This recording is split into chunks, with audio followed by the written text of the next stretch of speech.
తగులున్నాయి. కానీ సడన్గా అతని ప్రసంగం పూర్తయ్యేసరికల్లా 1500 పాయింట్లు నిమిషానికి తను బడ్జెట్ పద్ధతులు చెప్తున్నా కొద్దీ 1-1 కంప్లీట్గా పడిపోయాయి. ఇప్పుడు బంగారంపై కూడా అదే రకమైన ఆశలు కూడా ఉన్నాయి.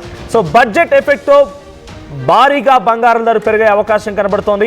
బడ్జెట్లో బంగారం వెండి ప్రస్తావన లేకుండా నిర్మలా సీతారామన్ ప్రసంగం ముగించేశారు. ఇన్వెస్టర్లని బడ్జెట్ ఆకట్టుకోలేకపోయింది. ఒక్కసారిగా స్టాక్ మార్కెట్లని కుప్పకూలడంతో ఇప్పుడు మళ్ళీ అంతా బంగారం వైపుగా పరుగులు పెట్టే అవకాశం ఉంది.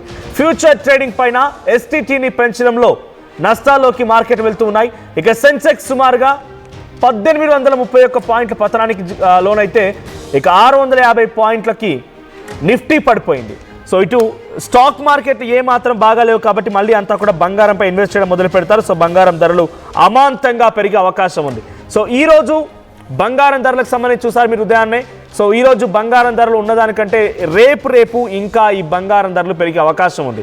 సో బడ్జెట్ కేటాయింపు ఎలా ఉన్నాయి, బడ్జెట్లో ఎటువంటి సిచ్యువేషన్ ఉంది తెలుసుకునే ప్రయత్నం చేద్దాం. మనతో పాటుగా ఆర్టీవీ స్టూడియోలో కాంగ్రెస్ పార్టీ నుంచి చరణ్ కౌశిక్ యాదవ్ అండ్ బీఆర్ఎస్ నుంచి విజయ్ గారు ఉన్నారు. సో ఫస్ట్ అండ్ ఫార్మోస్ట్ అటు కేంద్రంలో బీజేపీ, రాష్ట్రంలో కాంగ్రెస్ రెండు పార్టీలు కూడా ప్రభుత్వంలో అధికారంలో పార్టీలు. సో నేషనల్ వైడ్గా చూస్తే కాంగ్రెస్ ప్రధాన ప్రతిపక్షం కూడా కనబడుతోంది. ఒకసారి అడుగుదాం చరణ్ గారు, ఏమనిపించింది బడ్జెట్ చూసిన తర్వాత? అమాంతంగా నిఫ్టీ సెన్సెక్స్ అయితే పడిపోయింది, స్టాక్ మార్కెట్ కుప్పగొలిపోయింది. సో రేపు మళ్ళీ ఎలా ఉంటుందో చూడాలి, ఈరోజు హాలిడే కూడా. సో రేపు సిచ్యువేషన్ పక్కన పెడితే బంగారం రేటు మాత్రం పెరిగిపోయే అవకాశం ఉంది.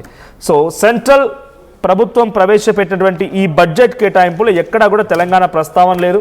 స్పెషల్ స్టేట్స్ సంబంధించి ఎక్కడ అనౌన్స్మెంట్ అయితే లేదు. సో కేటాయింపులు మొత్తం కలిపితే అటు ఇటుగా ఈసారి బడ్జెట్ 53,50,00 కోట్ల రూపాయలు ఉంది.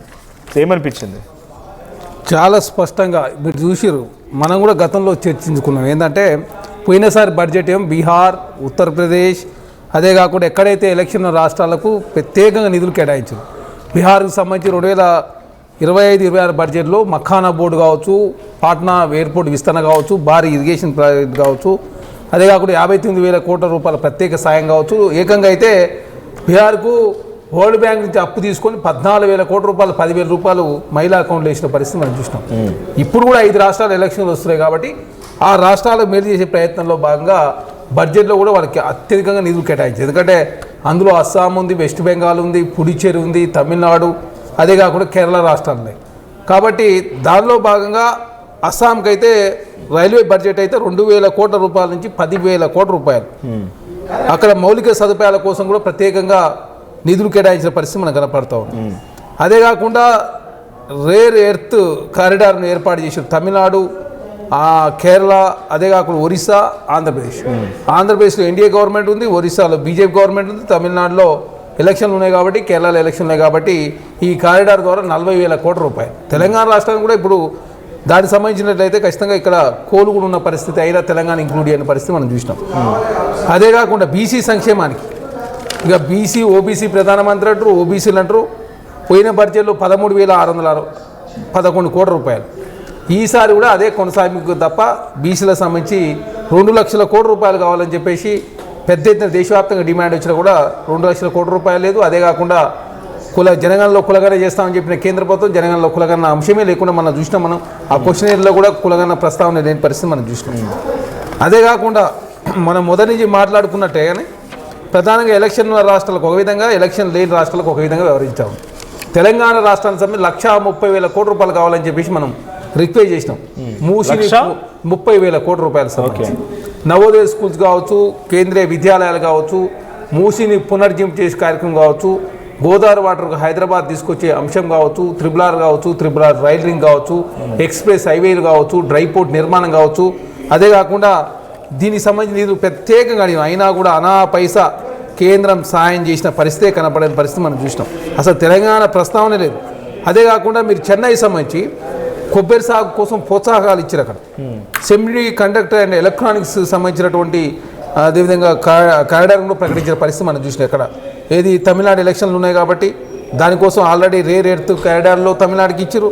సెమీ కండక్టర్ ఎలక్ట్రానిక్స్ సంబంధించి కావచ్చు, కొబ్బరి సాగు సపరేట్గా అనౌన్స్ చేయకపోయినా కూడా we have that data. So ఎంఎస్ఎంఈలకి 10,000 కోట్లు.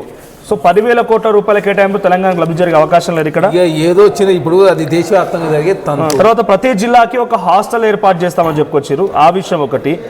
ఆ తర్వాత కంటిన్యూస్గా చూసుకుంటూ పోతే మౌలిక సదుపాయాలకి 12 లక్షల కోట్లు, తర్వాత వ్యవసాయ రంగానికి 2 లక్షల కోట్లు, సుమారుగా 2.5 లక్షల కోట్లు, రక్షణ రంగానికి 6.5 లక్షల కోట్లు, విద్యకి 1,45,000 కోట్లు, రైల్వే శాఖకి 2.85 లక్షల కోట్లు, గృహ నిర్మాణానికి 85,000 కోట్లు అండ్ ఆరోగ్య రంగానికి 95,000 కోట్లు. సో దీంట్లో స్పెషలైజేషన్ అనౌన్స్ చేయకపోయినా కూడా దీని ద్వారా తెలంగాణ రాష్ట్రానికి లబ్ధి జరిగే అవకాశం లేదా?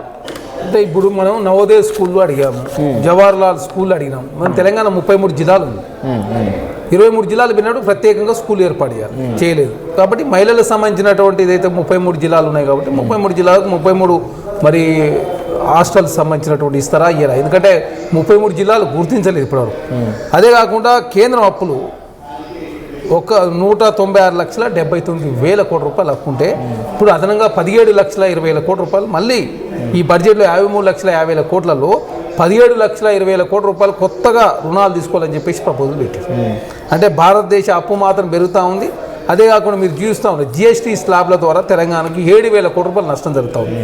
దాంతో ప్రధానంగా సంక్షేమ కార్యక్రమాలు అమలు చేస్తున్న రాష్ట్రాల్లో ప్రధానంగా ఇబ్బంది అయ్యే అవకాశం ఉంది. కాబట్టి దానికోసం పోచాకాలి అని చెప్పి తెలంగాణ నుంచి మీరు మెట్రోకి అండ్ RRR కోసం తర్వాత మూసి ఈ మెయిన్ ప్రాజెక్టులు ఇవైతే సరే నవోదయ స్కూళ్ళు ఇతరత్ర విషయాలు ఉన్నాయి కానీ మెయిన్ ప్రాజెక్ట్ అయితే RRR, మూసి అండ్ మెట్రో ఇది రైట్. అదొకటే కాదు కదా, డెవలప్మెంట్ రేడియల్ రోడ్ల కోసం అడిగినాం 45,000 కోట్లు అడిగినాం. రేడియల్ రోడ్లు ఏంటంటే అదేవిధంగా ఇదే ఔటర్ రింగ్ రోడ్ నుంచి RRR వరకు అనుసంధానం చేయడం కోసం రేడియల్ కోట్లు 45,000 కోట్లు అడిగినాం. అదే కాకుండా RRRకు 34,367 కోట్ల రూపాయలు. ఇందులో కేంద్రం 50% అక్విజిషన్ సంబంధించి రిక్వెస్ట్ చేస్తే భరిస్తానని చెప్పి ఇప్పుడు దాని విషయాన్ని కూడా ఇంకా స్పందించలే. అదేగా నార్త్ సంబంధించినటువంటి ల్యాండ్ ఎక్విజిషన్ అయింది, సౌత్ సంబంధించినటువంటి ప్రక్రియ జరుగుతూ ఉంది. కాబట్టి కేంద్రము ఏదైతే 50% సంబంధించి భరిస్తానని చెప్పారో అవి తక్షణమే రిలీజ్ చేయాలని చెప్పాం.